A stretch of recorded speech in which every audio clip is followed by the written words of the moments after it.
एक समय की बात है। एक गांव में एक व्यापारी रहता था। वह अपने पेट भरने के लिए गांव-गांव जाकर टोपियां बेचा करता था।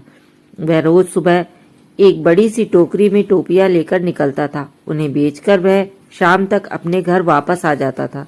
एक सुबह वह अपनी टोकरी में रंग बिरंगी टोपियां लेकर निकला। एक गांव में टोपियां बेचने के बाद वह दूसरे गांव की ओर जा रहा था कि चलते चलते वह बहुत थक गया। उस रास्ते से गुजरते समय एक जंगल भी पड़ता था। जंगल में उसे एक बरगद का पेड़ दिखाई दिया। उसने सोचा कि क्यों न पेड़ के नीचे बैठकर आराम कर लिया जाए।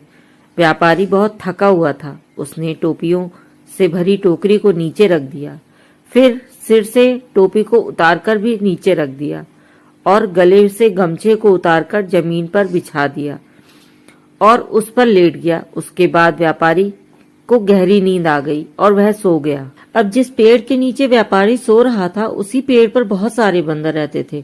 व्यापारी के सोते ही बंदरों ने उसकी टोकरी पर हमला बोल दिया। बंदरों ने रंग बिरंगी टोपियों को लेकर खेलना शुरू कर दिया। कई बंदरों ने टोपियों को हाथ में भी पकड़ रखा था। बंदरों की उछल कूद से वहां शोर हुआ तो व्यापारी की नींद खुल गई। नींद खुलते ही व्यापारी के होश उड़ गए। जब वह सोकर उठा तो उसकी टोकरी से सारी टोपियां गायब हो चुकी थी। सभी बंदर हाथ में टोपी लिए हुए व्यापारी की ओर देख रहे थे।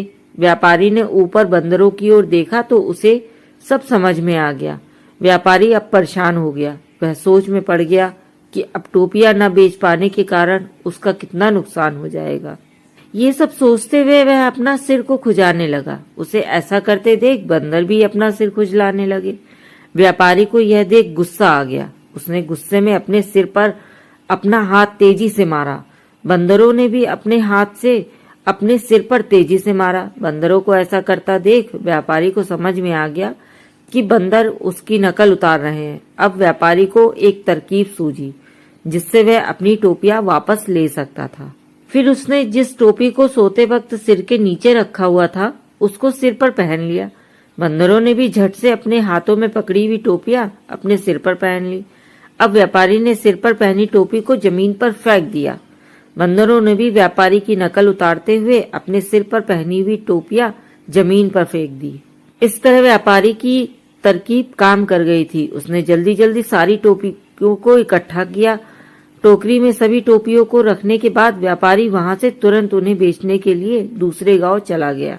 तो ये कहानी हमें यह बताती है कि हमें परिस्थिति चाहे जैसी भी हो नहीं घबराना चाहिए।